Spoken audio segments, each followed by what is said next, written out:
What is up, everybody? Happy New Year, and welcome back to the Wolverineswag Show for the first edition of the show for 2026. I hope everyone had a great holiday, a great New Year. I apologize for not posting a podcast recently. I don't think I've done one since the Kyle Whittingham hire was announced. I was getting what you can see behind me here set up, getting back into the groove of things, with school. But we are back every Monday.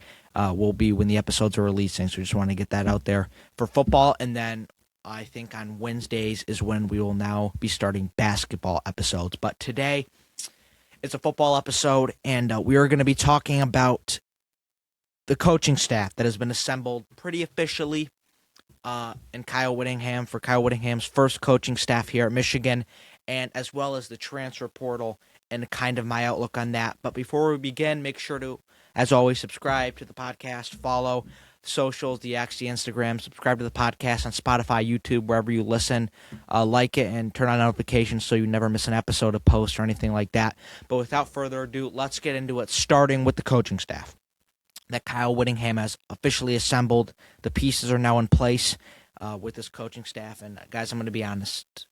I don't even think upgrade is a fair word to describe this coaching staff. I mean, this is I saw someone, describe it as a different phylum.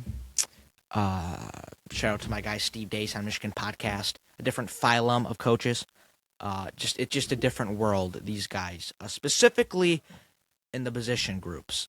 I mean, if you look at what I love about this staff is it's so specific. I mean, even going back to Harbaugh, man, we never had DNs coaches.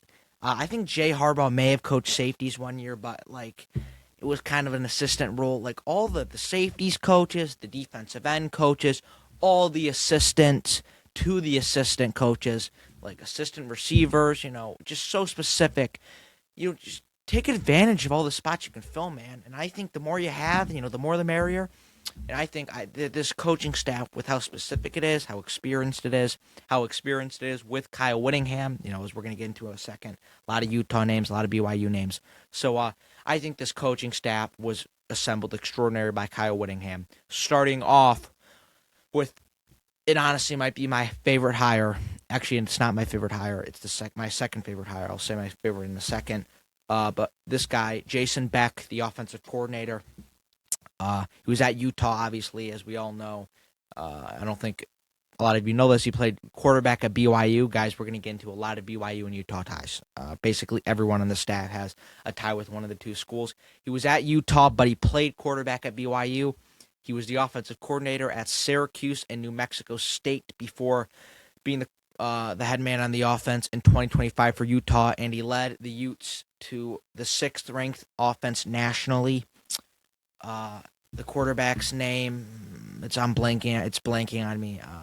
I don't remember, but he had one hell of a year. I think he threw for 23 touchdowns, 2,500 yards, something like that. This guy's a big upgrade, and this is not a swipe on Chip Lindsey because who knows what was going on with Schro and stuff again. But Jason Beck is a real coordinator, man. He 6th ranked offense with Utah. Imagine what he can do with the talent we have at Michigan. So I think this is a tremendous hire for Kyle Whittingham. Obviously he knows Kyle Whittingham. They've been coaching together for a while, and I think this is a very, very good hire for Michigan. And to the running backs, Tony Alford, we all know the story with him. I'm not going to break him down. Phenomenal coach. Glad to keep him. Coy Detmer Jr., quarterbacks at Utah. He coached. His dad played in the NFL. And I think this is sneaky big because, last year, no quarterback. Got to have a quarterback coach, man. And I'm not saying Chip Lindsey, it was his fault. Got to have a quarterback coach, man. I mean, you're going to pay a quarterback $12 million, and you're not going to have a quarterback coach. This is big for Bryce's development, no matter who it is, no matter how good he is. Having a quarterback coach that he can really build with, really develop with is big. So Coy Detmer Jr. will be coaching quarterbacks at Michigan next year. And here is my favorite hire out of everyone that was hired. Jim Harding. 12 years as an offensive line coach, guys. 12. Usually you start as an offensive line coach, then you go to coordinator, then head coach, sometimes like Sharon did. 12 years as an offensive line coach. Man, 12. Okay. Jim Harding is known as one of the best, if not the best, offensive line coach in America, and he was actually the head coach at Troy High School, which, if, for you guys that don't know, Troy is about 45 minutes from Ann Arbor. He was the head coach there in 2005, 2008. I believe his wife is from Michigan, so he's got Michigan ties. Guys, this guy's phenomenal, man. 12 years as an offensive line coach. If you're an offensive line coach for 12 years, you know what the hell you're doing, man. And if obviously, if you're in that position for that long, you want to be there. I'm sure he's gotten offered, offense coordinator positions. 12 years. This guy knows what he's doing. He's considered one of the best in the sport. And we all know when Michigan has a good offensive line, the team is good, man. This is the type of football we want to play. And I'm not saying I don't want to throw the ball at all, but man football, run it down your face is what Michigan needs to get back to. And Jim Harding is going to be a huge part of that. So A++ hire. Plus, million plus is my favorite hire of the coaching head, assistant coach cycle. I'm going to call it Jim Harding. And then we got Micah Simon at wide receivers. He played football at BYU in college, had a short stint with the Panthers, I believe, and then was in the CFL maybe. And then he was the wide receiver coach at Utah with Kyle Whittingham before coming here. Tight ends coach will be Freddie Whittingham. He is the brother of Kyle Whittingham, and he coached tight ends at Utah. Now going on to the defensive side of things, the defensive coordinator, Jay Hill, played at Utah, I believe. Played corner at Utah. He was a defensive coordinator at BYU from 2023 to 2025. He was the head coach at Weber State from 2014 to 2022. And again, like I said, he played corner at Utah. A lot of switching between Utah and BYU. This is wild. And BYU was the 19th ranked team in the country in scoring defense this year. So a guy that knows what he's doing. We will finally be breaking from the Wink Martindale tree. The Mike McDonald, Jesse Metter, Wink Martindale, they all ran the same scheme. So we will finally be breaking from that and going to a new defensive scheme at Michigan with Jay Hill. The defensive line coach is still Louis Baceto. Interior, though, because Lewis Powell will be coaching the defensive ends. He was the Utah defensive ends coach from 2019 to 2015, and I believe he coached the entire defensive line before that, so he's been with Kyle Whittingham for a very long time. The cornerbacks coach will be Gennaro Guilford. He coached corners at BYU, and now will come over to Kyle Whittingham's staff at Michigan.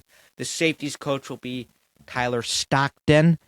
He was the co-defensive coordinator this year and the safeties coach at Boise State. Finally, a coach that is not a BYU or Utah tie or Michigan tie, obviously. We finally got one at the safeties coach. And then the linebackers will be coached by Alex Whittingham, the son of Kyle Whittingham, and he has been with the Kansas City Chiefs for all those Super Bowls. He was an assistant D-line coach there. And then the special teams coordinator will be Kerry Combs after that phenomenal Citrus Bowl performance he displayed. So overall, guys, the staff is very good. They're very connected together. Obviously, majority of it has been with Kyle Whittingham. He knows how he does things. I'm sure they've, brought that, they've learned that tough-nosed mentality from him. I think this is a very good staff.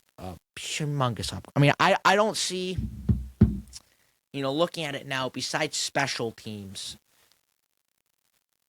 No, I was wrong point.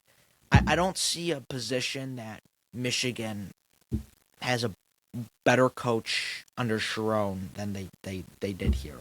They do now. Maybe you could argue that Brian Jean Mary is a better linebacker coach than Alex Whittingham. You probably could argue that, but I'm not seeing one, to be honest with you. This is an upgrade and a half, more than a half. This is a humongous upgrade from what we had with the staff under Sharon Moore, and this is a very experienced staff again, connected to Kyle Whittingham. And overall, I think Kyle Whittingham did a phenomenal job assembling his year one staff. But you can't have a staff without the players. And in this day and age, the players are very impacted by the transfer portal, which we will get into now. The transfer portal, I'm not going to lie, has hit Michigan pretty hard. They've got some guys in the last few days, but more exits than entries. We will first go over the entries. The guys coming in. Michigan received a commitment today from wide receiver Jamie French. I believe that's how you pronounce his name. He was a 5-star on some sites, 4-star some sites in the 2025 class. 9th-ranked receiver in the 2025 class. This guy fills our slot receiver need. He's 6'1", 185. He's fast. If you've seen my highlights, the kid can play. But this guy fills our slot receiver needs, which was big. We did not have a slot receiver, so Micah Seidman, good job, buddy, on your first big commit, for basically the Michigan transfer portal. Punter Cameron Brown out of UNLV is committed. Guys, this is big. Like, you don't realize, man, there's not a bigger strength. I mean, it's a huge strength to be able to flip the field. And you guys could say punter. I mean, that doesn't matter. Flipping the field is humongous. It's huge. We saw it this year with Hudson Holland back. The guy couldn't do it. He's flat out kind of stunk, let's be honest. Flipping the field is humongous, man. It's huge. It's huge, flipping the field is. This is a big piece. Cameron Brown, what I've seen, has been very good at UNLV. This is a big, big, big, big piece. I'm telling you, punter, do not go unappreciated. Flipping the field is a huge part of football and winning football games. Another huge part is making kicks, with which Michigan has received a commitment from Trey Butzkowski. If I pronounced your name wrong, I'm sorry. Pit kicker. We all know what a good kicker does. Dominic Zavada last year, Jake Moody the years prior, and James Turner, they were all very good kickers. And we saw what it was this year, man. A lot of points left on the board with Dominic Zavada struggling. Having a good kicker is important. And Trey Butzkowski, I believe, was a finalist for the Lou Grosso Award last year, maybe this year. So, good pickup. Again, Kerry Combs is cooking. He also received a commitment from the Pitt long snapper, Nico Crawford. So Kerry Combs has kind of completed the special teams trifecta in terms of transfer portal commits. Taylor Tatum, running back out of Oklahoma. He was ranked the number 1 running back in the 2024 class. I believe he got injured at Oklahoma, and he did not get much playing time. But, guys, I mean, Jordan Marshall, Savion Hitter, Taylor Tatum. Name me a running back room in college football that's better than that. I'll wait. The Justice Haynes loss. Listen, I'm going to go over this now so I don't have to go over it again. I wish the kid the best. It's not a big loss, and I think it's clear that Michigan. I think it's clear he could have stayed. Michigan did not pay him the money he wanted. Michigan made a business decision to spend that money elsewhere, and I think it's a smart decision. Go spend that money on receiver. Go spend it on corner. You got a loaded running back room. You don't need it with Justice Haynes. And if he would have stayed, it would have been great. I would have loved it, and I wish him nothing but the best, but smart decision. Just going to get that over with now. It's okay.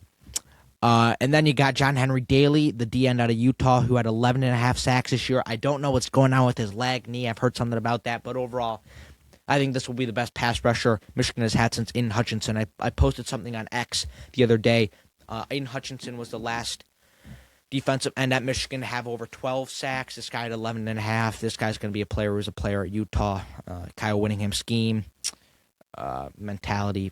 Great pickup for Michigan. And then Braden Fowler, Nicolici, backup quarterback. He was at Colorado State. Big numbers, man. I mean, when I saw this today, I was like, whoa, big numbers, which is a big need. Michigan needs a backup quarterback. With the departing of Mikey Keene, Jaden Davis, no backup quarterback on the roster. This guy will be that. Great numbers at Colorado State. Will also help develop Bryce. That was a big need, and we got it.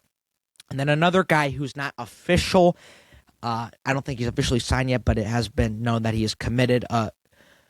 Jonah Liea, defensive tackle, who started every game for Utah this year. Another big pickup inside where Michigan desperately needed some help. So those are the guys that have committed to Michigan. Now for the guys that have left, and unfortunately, it's a much more hefty list than the guys that have came. We will start this right here. The guys that have left. Justice Haynes, we already mentioned that. TJ Metcalf, safety. Ty Haywood, Brandon Hillman, Jaden Hood, Bryson Cusdall, Beckham Sunderland, the kickoff specialist. Mikey Keene, Brady Prescorn, Ben Rubik, Eno Etta. Jake Arana has officially announced he's coming back, which is big. Jaden Mangum to Purdue. Devin Baxter, Caden Strayhorn, Jasper Parker, Samaj Morgan, Cole Sullivan. See you in the fall, buddy. C.J. Hester, Elijah Dotson. There's rumors that Michigan will be getting him, is making a push to get him back. We will see Davis Warren, Jaden Davis, Evan Buderwick, Connor Jones, Frederick Moore. Most of these guys are replaceable. Obviously, it sucks to lose Cole Sullivan. That is one place where Michigan, I said it, at the beginning of the year. Michigan had, I think, one of, if not the most stacked linebacker room in the country to start the year. Ernest Hausman, Jimmy Rolder, Jayshon Barham, you could technically count Cole Sullivan. Did I say Jimmy Rolder? I think I did. Most stacked. None of those guys will be returning. Cole Sullivan, obviously, to Oklahoma. Ernest Hausman with whatever the hell went on with him.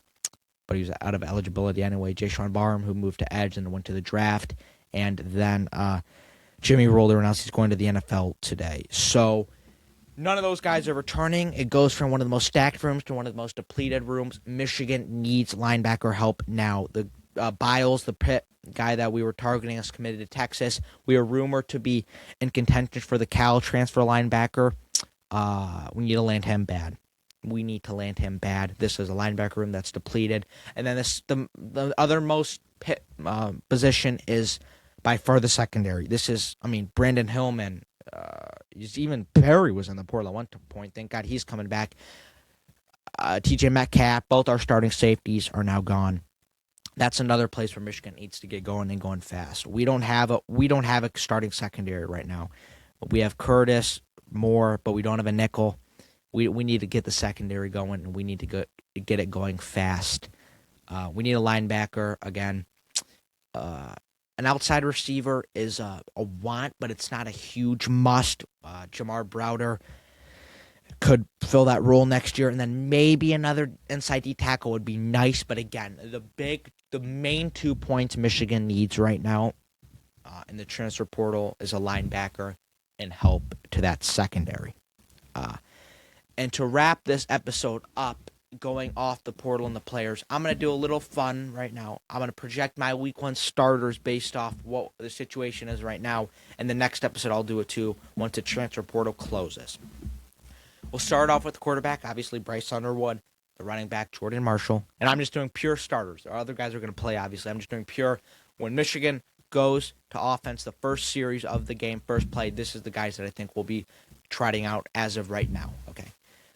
Running back Jordan Marshall, quarterback Bryce Underwood, wide receiver 1, Andrew Marsh, second outside wide receiver transfer or Jamar Browder, and then the slot receiver Jamie French, obviously that committed today. Tight end Zach Marshall or J.G. Buchanan, the tight end out of Utah that is rumored to might be coming. The tackles will be some combination of Evan Link, Andrew Babalola, Blake Frazier, and Andrew Spraggy. The guards will be combination of Nathan Afobe, Brady Norton, and maybe a transfer. Maybe we could see a transfer guard come in. Center will more likely than not be Jake Gurnera. And going to defense, the defensive ends will most likely be John Henry Daly and a combination of Cam Brandt, Nate Marshall, and Dom Nichols, maybe. But one of those 3 guys will be starting more likely than not. And then maybe Carter Meadows later in the year. But he is not coming till June, so chances of him starting have pretty much plummeted to 0. Trey Pierce inside and Jonah Leah inside. Again, another inside defensive tackle will be nice, but I think those are the guys that will be starting. Then you've got Bobby Conca, Tyne Davis. You got some young guys in there, Ike. So you got some depth in there, but maybe another guy will be nice. But I think Trey Pierce and Leao will be the guys starting in their week 1. In the linebacker room, Troy Bowles in a transfer. You've got Chase Taylor and you've got Atzeberg. I'm sorry, I mispronounced his name. I'm not even going to try. But starters, I would say Troy Bowles in a transfer. The secondary, the 2 outside corners, Jair Hill and Zeke Berry, and then the nickel and the safety positions, Rod Moore, Mason Curtis, and get some guys in the transfer portal. Though the nickel and the safety, because safeties play nickel, nickels play safety. It's kind of vice versa. Though that's the position that we need. Rod Moore, Mason Curtis, and get whoever you can. We need to get that position hard. But overall, guys, this roster with the coaching that it could take, This is a very good roster. I mean, and this is completely raw. Like this is guys we will guaranteed, like this is a guaranteed roster. Not mentioning what will happen to the portal, who will get, this roster raw, completely like level, bottom level. It can only go up from this. A very solid roster and with a rightly coached team could very well make the playoffs, in my opinion. That will wrap it up for this week's episode of the Wolverine Swag Show. Football version, again, we will have an episode Monday talking about basketball, but that will do it for the coaching staff breakdown in the transfer portal. Make sure to like, subscribe, watch this episode and all the episodes we have upcoming. Turn on notifications, and go Blue, everyone. I'll see you.